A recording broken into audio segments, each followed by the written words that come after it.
Good morning mga idol. Paano? Dahil binalik ni Lolo Mitch yung Facebook, o di patuloy tayo sa ating vlog-vlogan. Vlog-vlogan. Luluto tayo mga idol ng ampalaya. Kaya kayo kumain kayo ng ampalaya. Kasi yan, pampa bibigay ng sustansya. Ng itlog ba? 2, 4, 5 itlog.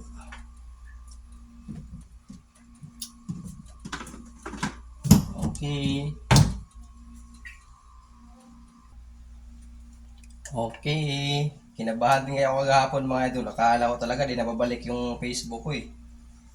Wala na sana ako eh. Buti na lang, naawa pa si Lolo. Kaya ngayon mga idol, magluto tayo ng ampalaya. Dahil sa nadaanan natin pait kagabi, magluluto tayo ng ampalaya. Let's go!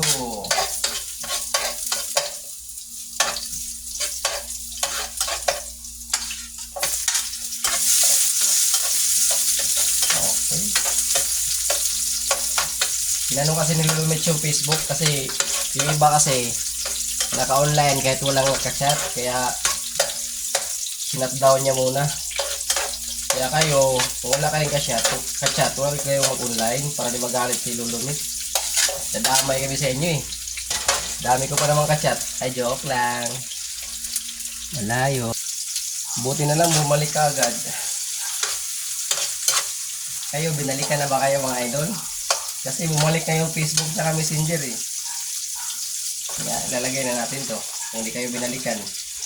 Kasi ito yung pampapait. Kung hindi kayo binalikan mga idol, mapait pa sa ampalaya. Pero ito, hindi ito mapait. Yan.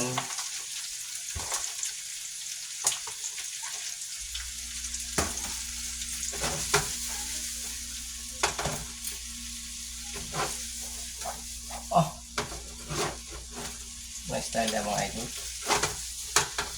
Pagsuon mo ba? Okay. Isayin mo natin saglit.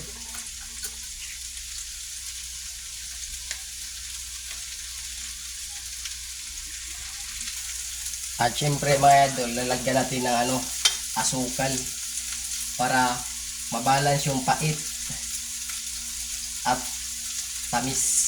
Parang pagmamahalan yan ba? Pait at tamis ng iyong pag-ibig. Aray mo. At kung may pait at tamis, may alat din mga idol. Ito, asin. Lagyan natin ng asin, pampaalat.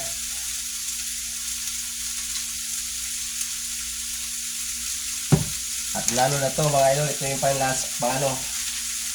magbibigay ng saya sa bawat isa. Okay. Dami alam.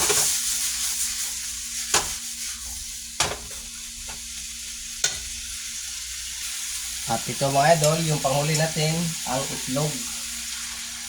Yung dahilan kung bakit maalat mga idol. Kasi sa itlog, di kasi nahugasan yung itlog eh. Hugasan nyo kasi. Ayan na. Okay mga idol, luto na ang ating ampalaya. Let's go. Thank you for watching mga idol. Just follow.